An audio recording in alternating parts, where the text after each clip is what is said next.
क्या भगवान भी रोते हैं? क्या ईश्वर भी किसी की पीड़ा देखकर अपना हृदय थाम लेते हैं? अगर हाँ, तो वे थे भगवान श्री कृष्ण। नमस्कार दोस्तों, एक बार फिर से स्वागत है आप सभी का हमारे चैनल दिव्य ज्ञान उत्सव पर। आज हम उस कथा को सुनेंगे जहाँ श्री कृष्ण ने अपने नाम पर सवाल सह लिए, लेकिन 16,108 नारियों का सम्मान बचा लिया। द्वापर युग, एक अंधकारमय समय, एक अत्याचारी असुर नरकासुर, जिसने 16,100 राजकुमारियों को उनके महलों से छीन लिया।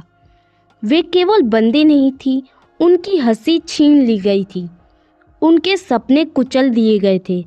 हर रात वे बस एक ही प्रार्थना करती थी, हे प्रभु, कोई तो हमें इस नरक से निकालो। उनकी वह करुण पुकार जब द्वारका पहुंची तो श्री कृष्ण मौन हो गए। कहा जाता है उस दिन द्वारका में बंसी नहीं बजी, क्योंकि जब नारी रोती है तो नारायण का हृदय कांप उठता है।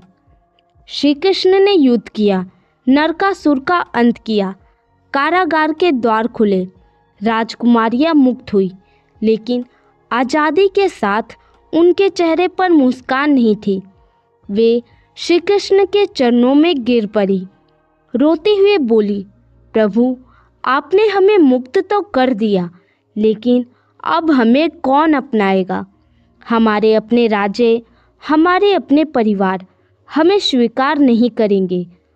उस क्षण वे राजकुमारियां नहीं थीं, वे बस डरी हुई स्त्रियां थीं। श्री कृष्ण ने उनकी आंखों में देखा, वो भय, वो अपमान, वो भविष्य की चिंता। और तभी श्री कृष्ण ने कहा, यदि यह समाज तुम्हारे चरित्र पर प्रश्न उठाएगा तो मैं अपने चरित्र पर प्रश्न स्वीकार कर लूँगा। यह कहने के लिए भगवान बनना पड़ता है।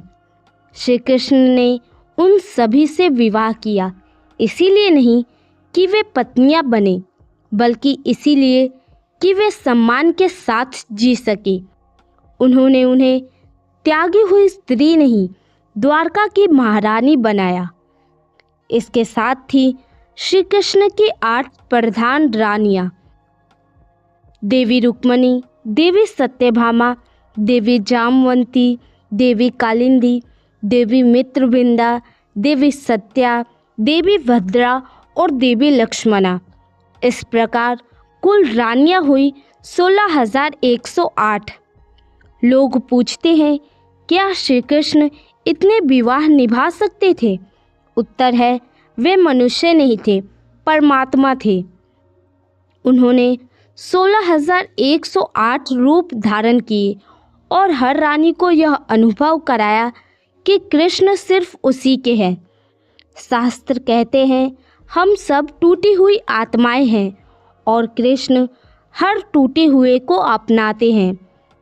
आज भी जब कोई कहता है कृष्ण ने इतने विवाह क्यों किए, तो बस इतना याद रखना, उन्होंने नारी को छोड़ा नहीं, उन्होंने समाज से डरकर मुंह मोड़ा नहीं, उन्होंने अपने ऊपर उंगलियां सह ली, लेकिन किसी बेटी को अकेला नहीं छोड़ा।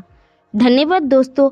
अगर यह कथा आपके हृदय को छू गई हो तो कमेंट में लिखें, हे कृष्ण, हमें भी अपनाए रखना। धन्यवाद।